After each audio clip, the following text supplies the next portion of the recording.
An international activist flotilla seeking to break the Israeli blockade of Gaza said Wednesday it was attacked for the second night in a row.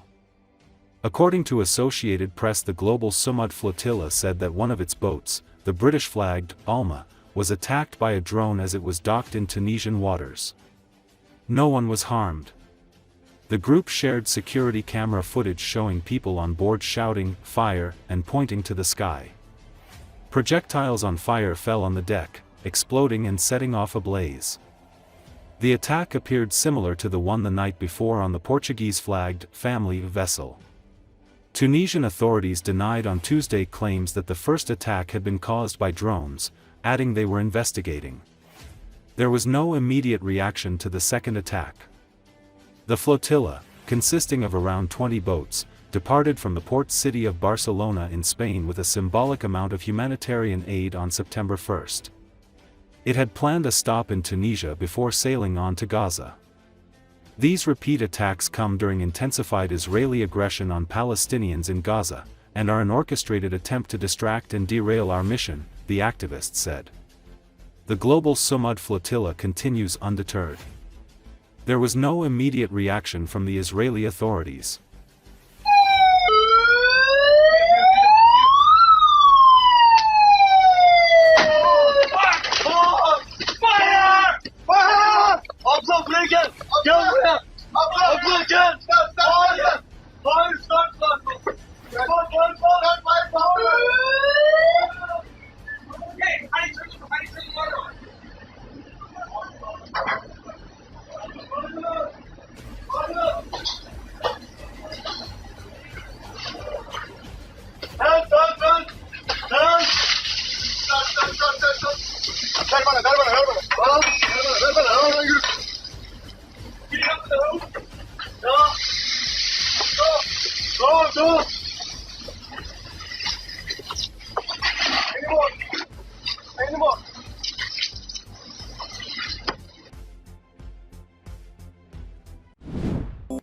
Influential Ukrainian OSINT analyst Tatarigami and his Frontelligence Insight team have published the results of a large-scale study on unauthorized desertion in the Russian army, and it shows a sharp increase in deserters in the ranks of Putin's army.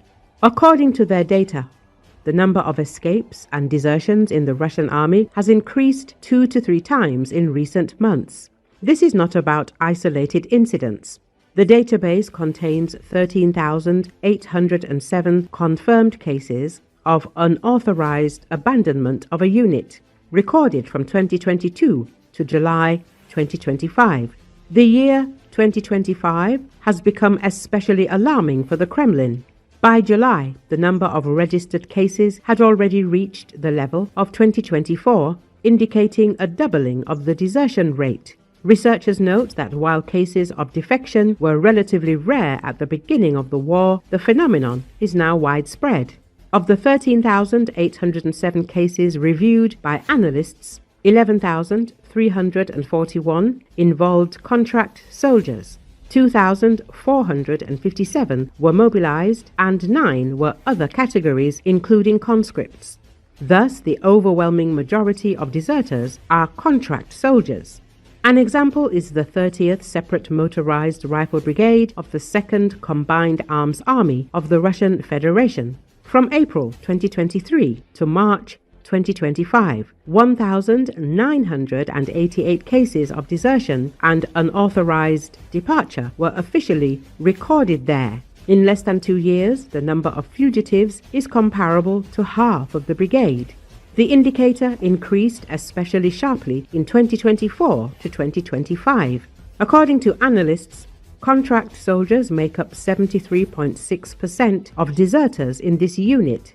Mobilized soldiers appear in only 4.38% of cases, but this may be due to their high mortality rate rather than greater discipline. Separately, a sharp increase in desertions directly on the battlefield is noted. Since the summer of 2024, their number has increased more than tenfold. These data highlight the worsening crisis in the troops, despite harsh measures, including extrajudicial executions. Experts emphasize that the registered cases are not short-term absences, but official cases that are classified as criminal offences in Russia. Another important conclusion concerns the quality of Russian troops. Although Moscow continues to fulfill its plans for recruiting personnel, a growing share of reinforcements comes from prisoners and persons under investigation. This directly affects the combat readiness of the army and the morale of the units. According to the Frontelligence Insight team, the current figures do not yet mean an immediate collapse of the Russian army. However, the rapid growth of desertion shows that even the most severe measures are not able to stop this process. The problem is becoming systemic and deepening with each passing month.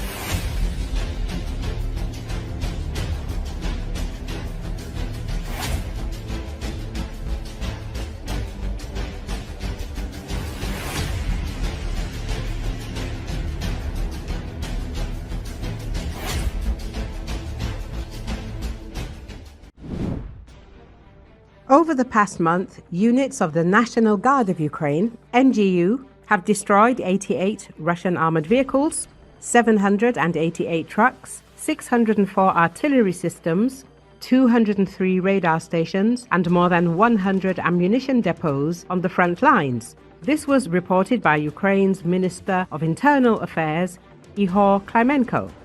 Over the past month, National Guard soldiers have destroyed or damaged 88 armored vehicles, 788 trucks, 604 artillery systems, 231 radar stations, 12 mortars, 20 EW systems, and more than 100 Russian depots containing ammunition and fuel.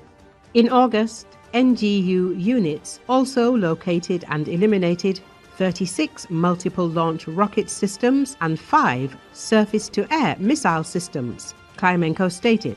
Separately, Klimenko shared a video showing the destruction of a Russian S-300V air defense system by drone strike units of the NGU's 27th Petchersk Brigade in the Zaporizhia sector. As previously reported in the Pokrovsk sector, fighters from the NGU's 3rd Operational Brigade Spartan destroyed Russian artillery and ammunition depots.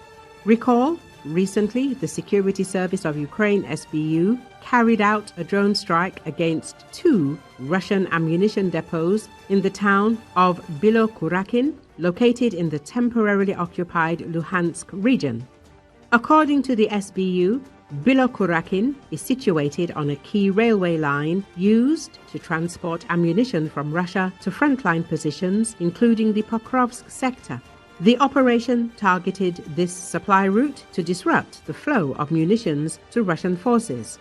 Preliminary reports indicate that Ukrainian long-range drones struck the depot at least 7 times. The explosions triggered a large fire, which was also detected by FIRMS, a NASA international satellite monitoring service that tracks fires worldwide in real time.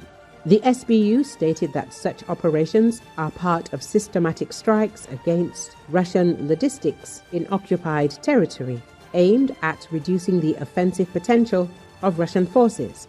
The agency emphasized that the destruction of ammunition depots directly supports Ukrainian units defending against Russian assaults, and confirmed that further operations of this nature will continue. Ukraine is reducing Russia's artillery advantage on the battlefield, and recent attacks on ammo depots have likely sped that up. The targeted sites stored glide bombs, ballistic missiles, and artillery shells. However, Hardy said it is impossible to say with certainty how much or even exactly what was destroyed in those attacks, making it difficult to definitively say how much ammunition was lost. Ukraine damaged several rear Russian ammo depots using long-range weapons in a string of long-range strikes. To carry out these long-range strikes inside Russia, Ukraine has had to rely heavily on the limit